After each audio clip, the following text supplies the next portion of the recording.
My talk is about using the Sprite picosatellite for STEM education in the developing world. But why do this? In particular, why that satellite? Why would satellites be particularly good for STEM education? And then finally, why the developing world? What's the value of it for them, the use for them? Before we get into questions of why the Sprite picosatellite, I guess a lot of people still need to know what it is. This is actually the size of it. You can see it's very thin, small. It's pico. It's small, and that gets you to a big part of the why. Small may not be particularly beautiful, except for the antenna. It looks pretty generic circuit board, but small can be very, very cheap. I made this one in small batch production here in Japan for about $100 US per unit. The component prices have dropped enough that a larger production run could get the sprites down to $30, $40 each. So if you want a STEM education item that's designed to fly in space, behaving as programmed by a student, this is about as low as you can go. When I show a sprite to people and tell them what it is, the first question is often, well, how does it get up there? This edition of the sprite is from the KickSat 1 project, a 3U CubeSat designed to eject over 100. For size, loaf of bread is the common point of comparison for 3U CubeSats, just as cracker is the common point of comparison for the sprite itself.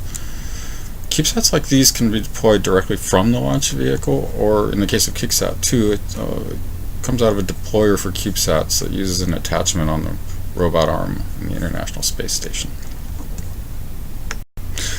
KickSat itself was sponsored under the Educational Launch of Nanosatellites program in NASA, Elana. But the original engineering was partly funded with a Kickstarter campaign because they were not successful in getting money any other way. I made a batch of these back in 2013 from the design files of the KickSat GitHub repo. This is all open source. And I'm still slowly running out of them as I field them in various projects around the world. Occasionally I lose one, even somewhere in my workspace, or maybe a jacket pocket somewhere. That's not even a joke. That's happened to me. Often the next question I get when I tell people that, yes, this is a satellite, is what can it do? And the honest answer is not very much. There's an accelerometer, a temperature sensor, a magnetometer, has radio for communications, and yes, the sprites can communicate with the ground, small as they are, even with lots of interference. It uses a very clever signal processing technique called gold codes. The bad news is it's 1 bit per second.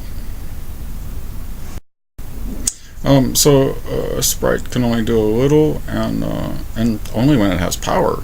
It's solar cell powered. There's no battery on it.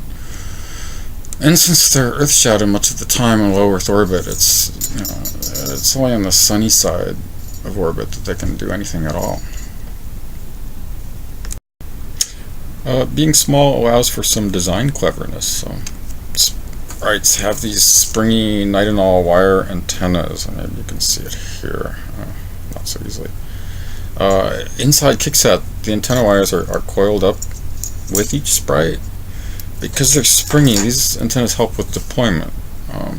You don't have sunlight for power. You want sprites stabilized to stay sun-facing as much as possible. This 2013 edition has solar cells only on one side. What if it comes out tumbling? So it's like light, dark. It'll be booting up, falling down, booting up, falling down, the code inside there. But the springiness can be used not only to eject, but to establish a spin that keeps the sprite sun pointing. Antenna as deployer, I think it's a clever reversal of a more usual problem with some satellites, that you need some relatively complex mechanism for deploying the antenna.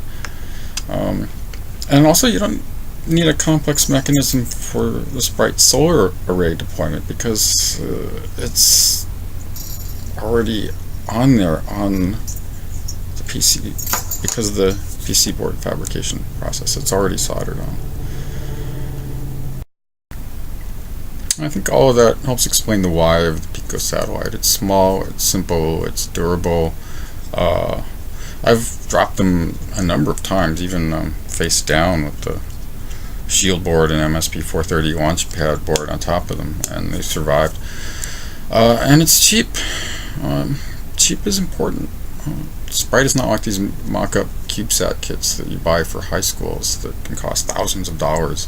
It's basically the smallest form factor you can get, and it's about the cheapest you can make a satellite. Low cost has its own cost. Of course, they can't do much, but in a way, the simplicity is a hidden advantage of the item for STEM education. There's not much you can do with it, which means there's less that a student needs to learn in order to make it do anything at all. For example, you can have a little scrap of code that reads the temperature sensor using the supplied libraries. It's just a few lines, and then a loop will continuously print out the temperature. It's a program that a student can see on one page, a single page, reading out a temperature that slowly increases as the student holds the whole satellite, warming it. It's hard to make a spacecraft and its functions more intimate and accessible than that while still on Earth. And you can get started with a very simple development environment designed for hobbyists. It's programmed with the Arduino IDE, a development tool that somehow presents a very simple interface even after 15 years of evolution.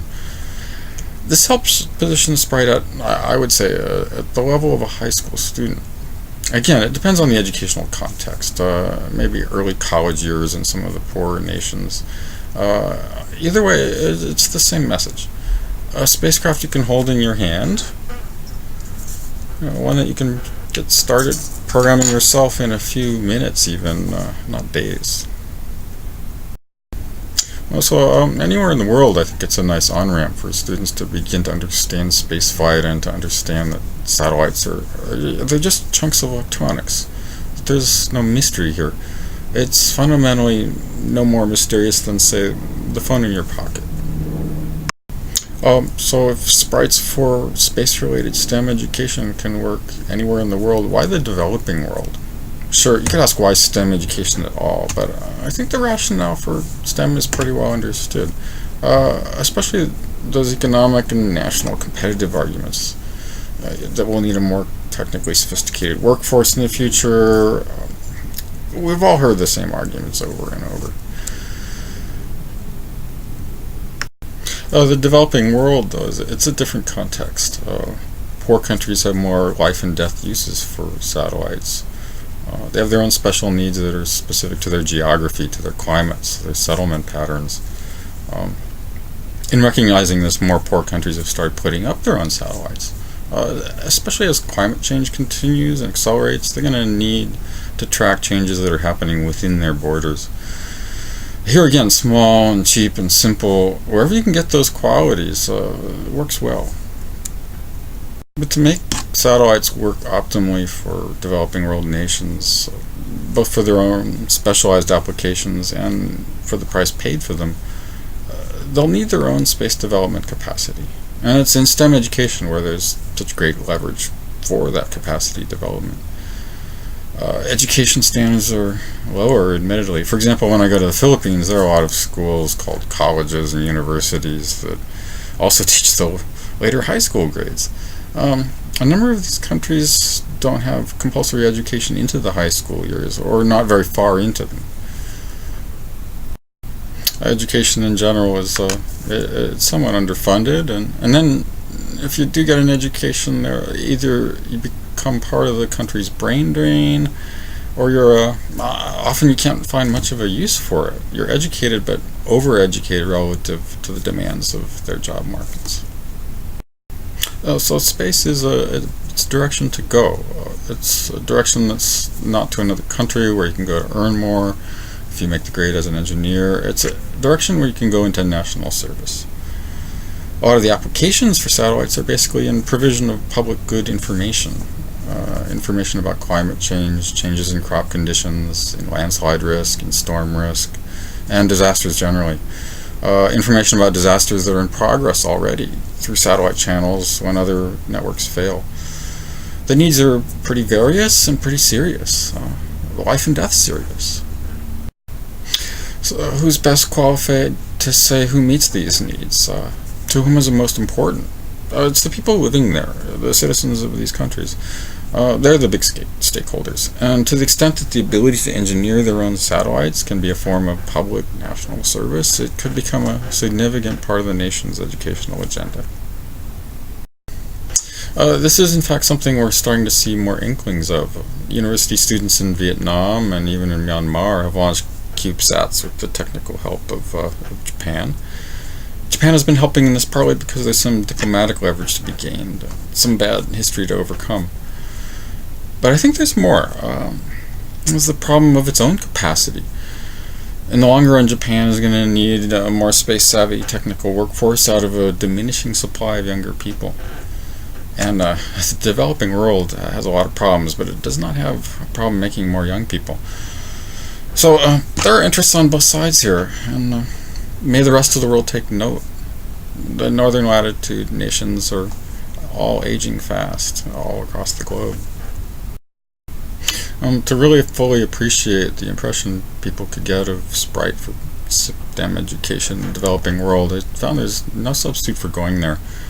In 2013, before making a batch of sprites on my own, just taking the development I got as part of being a donor to the Kickstarter campaign, I went to Indonesia, Kenya, and Ecuador. Among other things, this introduced me to the fact that there are major differences in wealth even among the poorer nations. Indonesia, I could see, was still far from Japanese levels of development. Kenya was almost startlingly poorer than Indonesia. Ecuador seemed like a step up from Indonesia. Maybe there are poor places in the United States that are roughly at Ecuador's level. So on this 6-week trip, I talked to people in these countries, including teachers, showing them the Sprite development kit. And a common reaction was, what's the practical use of this? What can it do? And I realized on that trip I was very besotted with what computer people call the hack value of the KickSat project. From the relatively luxurious stance of being an American living in a rich country like Japan, I can talk about how we made something really small and we're going to put it into space. How cool is that? And in the video for the original Kickstarter campaign, Zach Manchester, the lead on KickSat, he played on this. He sold the Sprite as your personal spacecraft. Well, it's a cool concept, but it doesn't really solve anybody's problem by itself. So the 2013 round the world trip was a humbling experience for me. I knew, of course, that not everyone was going to be as excited about the Sprite, but even people in the developing world who initially find it exciting have more serious priorities. So, the developing world, it's got big problems. I had to think a lot harder about how this technology could make a difference. And at this point I have to confess that there was a long hiatus after my ground rule trip and making a batch of sprites, and then actually getting moving on this agenda, the STEM education ideas for this Sprite. Actually added a fair amount of gray hair. It was such a long hiatus. I did sign up for one Space Apps Challenge event here in Tokyo in early 2014, and that went well. Our team actually won a prize for making a graphics interface to a real orbital mechanics toolkit that showed the orbits of sprites. But after that, I didn't do much. Part of the reason for slowing down was that I was intimidated by people's incredulity.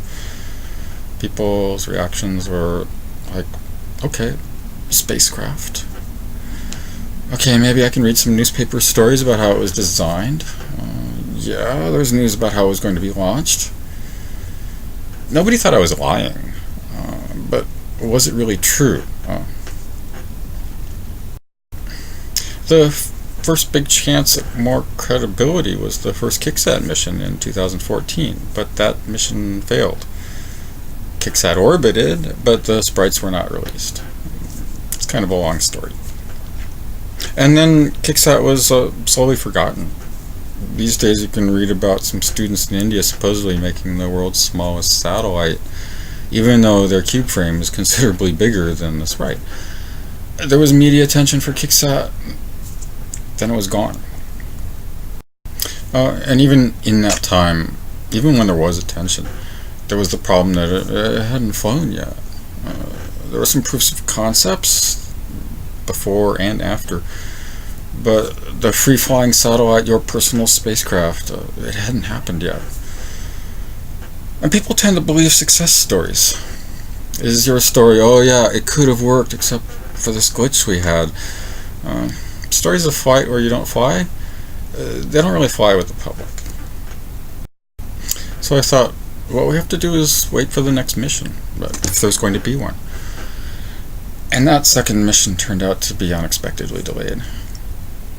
Assuming that funding had to be rearranged through NASA's educational launch of nanosatellites program and the CubeSat launch initiative program. That seemed to go well. But then at the FCC there was either a change of regulation or a reinterpretation of regulation where they said you can't transmit Sprite signals from orbit. How and why the KickSat 1 yes turned into a KickSat 2 no, it's not clear to me. The problem was solved by making KickSat 2 an official NASA project, not just one supported and launched by NASA, because NASA is exempt from FCC regulations. But that bureaucratic process took time. So as I speak here, the launch of KickSat 2 is scheduled for this coming November, over 4 years after KickSat 1. It's again a secondary payload, and again ride-sharing on an ISS commercial resupply mission. But this time not on a Falcon 9, but on a Cygnus freighter. Those have blown up student projects before, and if the launcher doesn't blow up, something else could go wrong. There have been some revisions to the Sprite design and the KickSat design that could make the hardware more reliable, but whenever you change something, you can also break something. As they say, space is hard, so we'll see. My hope is that there will be another round of news reports on KickSat, even if it's not as big as the first round. Even if it's just, oh look, it finally worked. Even with muted publicity, in the wake of a success, there will be more credibility for the Sprite. You can go to a science teacher and put one in her hand and say, yes, these have flown, these are real satellites. Spacecraft, I don't know, but definitely satellites. And then you can say, and your students can learn from its success. That's a bit different from your students can learn from past attempts. Of course, you can learn from failure. Sometimes I think it's the only way I ever learn. But success is what sells. With any outcome, however, the hiatus of quite a few years, 2014 to the present day, is over. If anything, I'm tearing my hair out trying to get things working that I should have been preparing the whole time. But especially the STEM education elements. There are a number of different things I'd like to show using relatively cheap laboratory apparatus. Things about gas laws and their limits and exceptions, about heating and cooling things in a vacuum, to get students to just generally understand how our sensations of heat break down into somewhat counterintuitive but more rigorous conceptualization in physics. And there are things to understand about electronics. At the fabrication level, for example, what is soldering? Soldering an antenna onto a Sprite it's a nice little project in itself, right? And of course, things to learn about software. If you've never coded before, it might be easier to start with some simple JavaScript exercises in your browser, but that doesn't really tell you much. It's several layers of abstraction removed from how computers actually work. Once you have something as small and as bare as the Sprite, once you're looking at chips and PC board wiring, it almost forces you to ask certain questions. What is a computer really? What is digital logic circuitry? What is binary arithmetic? What is programming itself? And this is a way to connect a programming tool like Arduino to a real-world application area of satellites, and from there to space development generally. Once you're doing that with a real spacecraft design that you can hold in your hand, it all becomes a bit more concrete, demystified, which is an aspect I keep emphasizing. We've reached a point with computing where I've chatted with people who have computer science degrees who are still mystified about how a pixel changes color on the screen. And yet, understanding things at levels that fundamental has relevance for issues like computer security, for performance enhancement of systems that are already working, for debugging systems that are broken. There's no level that's too deep or too fundamental to not be relevant to understanding the technology we have today. So, where am I with this? Still learning the requirements, both curriculum related and budgetary. It's easy to get them wrong. After the initial 2013 round the world trip, I visited in that same year Institut Teknologi Bandung, which is kind of the MIT of Indonesia. I talked to satellite designers and their graduate students, and I have to admit I got a mixed reception. I think students at the college level, at a good school, they want to work on things that seem both more conventional and more ambitious than what I was giving them. And basically, ITB, they wanted to do CubeSats. Indonesia's problem at the time, though, was that the government was not very forthcoming with money. Slowly coming out of the hiatus over the last year or so, I went back to Indonesia more often, trying to position the technology at a private school that does after-school and weekend programs for the more talented STEM students, and where I have some friends. Much more recently, I've been going to the Philippines. It seems a good moment for that nation, and it's an easier place to start. A Philippine space program is now taking off. There are expressions of enthusiasm in the contacts I've made so far. These may relate to a sort of early stage excitement that could be damped by funding problems later. But there are people who are fairly serious about making this happen. And they do seem to recognize that getting the ideas across to students in the later high school years could start funneling them into the Philippine space program. Of course, it's a long haul from high school to the level where you can be directly contributing to these sorts of projects.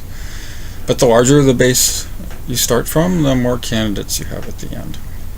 I've been to one school in El Salvador City in Mindanao where I tried to run a workshop. It turned into more of a lecture. My plan is to go back and really get the students' hands into the technology. It's a lovely place and peaceful. I think the students there could shine, but I don't want to make it too easy for myself. Going where things are harder, much harder, also has its place. So I'm also looking at Marawi, which sadly is a bit more famous in the news for ISIS-inspired insurgency and the government reaction to it. But it could be the ideal place to start in the Philippines. Test scores in Marawi for science and technology are a bit above the Philippines average. Mindanao State University has its original campus in Marawi. Iligan Institute of Technology is just across the hills. Both are good schools. Marawi gets to another thing about the developing world. We don't yet know how much added strife climate change is going to bring. We can expect more social impact in the tropics because, well, it's already too hot there for me sometimes. What if temperatures rise high enough to become lethal for them? What about wilder weather? The Philippines in particular has more natural disasters than almost any other nation in the region. And a lot of those disasters are of a kind that global warming could worsen. The political stresses that come with higher temperatures, harsher disasters, longer recovery from them, combined with population growth. What is this going to do to nations still struggling to reach our levels? I went to Marawi and I asked to be taken to the former battle zone, and what I saw with so little recovery over the last year, even after the end of hostilities declared in October, it just tore my heart out. And I had to wonder, how far are they from even worse? ISIS's foothold in Syria may have grown partly out of social unrest caused by food shortages, themselves partly caused by crop failures that might have been caused by warming that's already happened. And speaking of how success sells, even if it's not always in the nicest possible way, these Philippines militants were inspired by ISIS's successes. They held out for 5 months against the Philippines army, even with the help of developed world nations. This kind of thing is one reason why, for example, the U.S. Department of Defense is saying that global warming is a national security issue for the United States. So I see sprites in STEM education for native satellite design capacity building as a very early stage peace building initiative as well. In Mindanao, I met Catholics afraid of Muslims and Muslims afraid of Catholics. Bringing students together to work on projects together, to learn together, can help build understanding and reduce fear. Then there's the value of public good information from satellites that they build. No, information is not power. Only power is power. But as a Supreme Court justice once put it, sunlight is the best disinfectant. Eyes in the sky can shed light too, helping keeping government honest while informing citizens about otherwise bewildering situations. I don't want to neglect symbolism entirely. It's not all about the engineering.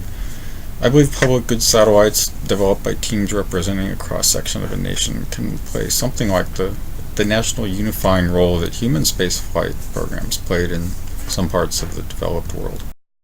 Sending chunks of electronics up might not be as inspiring as putting your own citizens into orbit, but I think the symbolism would be enhanced by public good satellites being something that's useful and directly related to people's lives, to the quality of their lives. If a satellite can help them survive, recover, and thrive after disasters, that's a contribution. But it's a contribution that's a lot less likely if they don't have their own capacity to come up with solutions. If they're relying on the Japanese to design their satellites and the Europeans to launch them, or Europeans to design their satellites and Americans to launch them, will they get their own space-based needs properly met, cost-effectively? It's a big question as their world changes. This is one reason I go. Even to war-torn Marawi, former conflict zones shouldn't be exempt. If anything, they should probably get more focus.